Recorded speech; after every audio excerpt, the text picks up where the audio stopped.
Mon dernier roman, La très catastrophique visite du zoo, raconte l'histoire de Joséphine, qui est une jeune femme d'une dizaine d'années, qui est dans une école dite spéciale, et qui découvre un matin que son école a été inondée.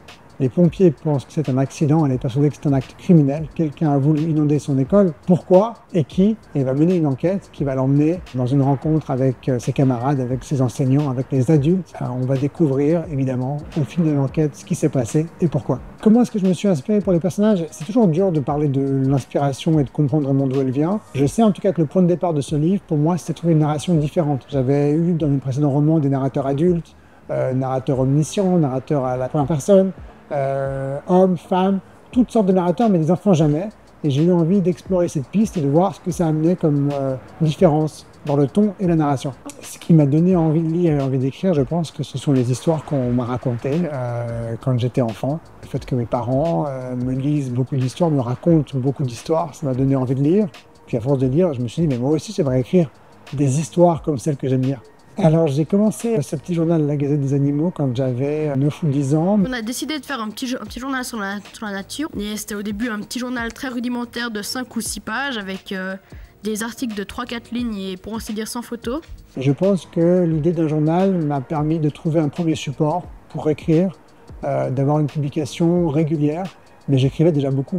Il y avait beaucoup de livres autour de moi. Ma mère est libraire, mon père était prof de littérature au lycée, donc il y avait beaucoup de livres. Et je pense forcément que quand il y a beaucoup de livres, quand on lit beaucoup, quand on vous encourage à lire, ça vous pousse forcément vers la lecture. Et c'est pour ça que c'est hyper important. C'est pour moi d'aller parler aux gens de lecture, de littérature, et de pousser les gens qui ne lisent pas encore à lire. Comment j'envisage un livre par rapport à l'envie de raconter une histoire, au plaisir de raconter une histoire, l'envie de parler aux gens.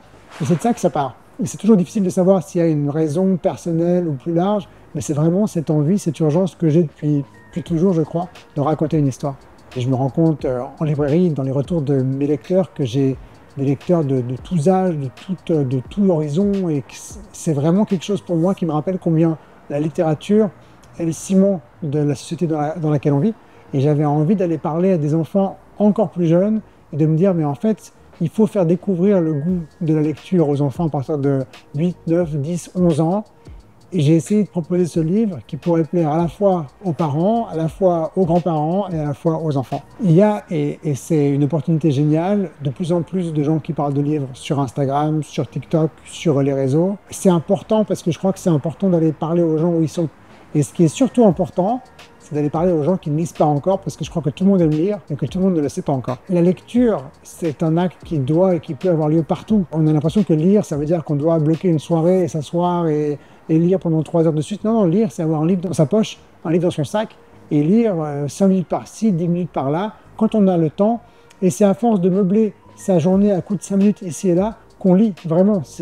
Lire, c'est au quotidien, et c'est quand on a le temps, même 5 minutes, c'est suffisant. Un des premiers romans dont je me souvienne de façon très marquante était un livre qui s'appelait Le Dernier loup d'Irlande, écrit par Elona Malter.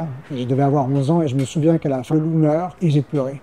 Et je me suis dit, waouh, voilà ce qu'un livre peut faire.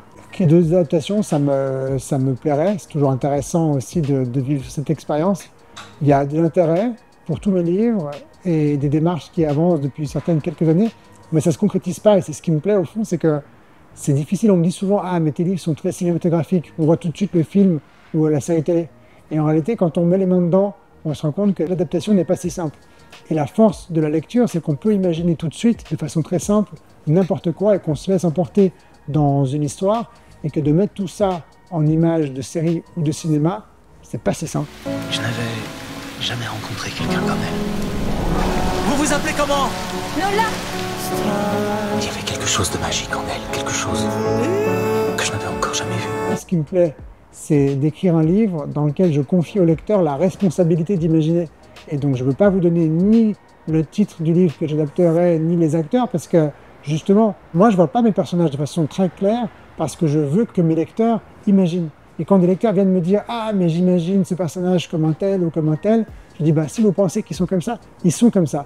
Et moi, mon travail quand j'écris un livre, c'est justement de laisser mes lecteurs libres et de surtout pas venir après dire « En fait, voilà la vérité, voilà comment vous auriez dû imaginer ». Surtout pas. Et il y a un conseil universel et qui est tellement vrai, écrivez, écrivez, écrivez, écrivez, L'écriture, c'est un recommencement, c'est une remise en question permanente. Et à un moment donné, on comprend que plus on enlève, plus on efface, plus on recommence et plus notre livre avance.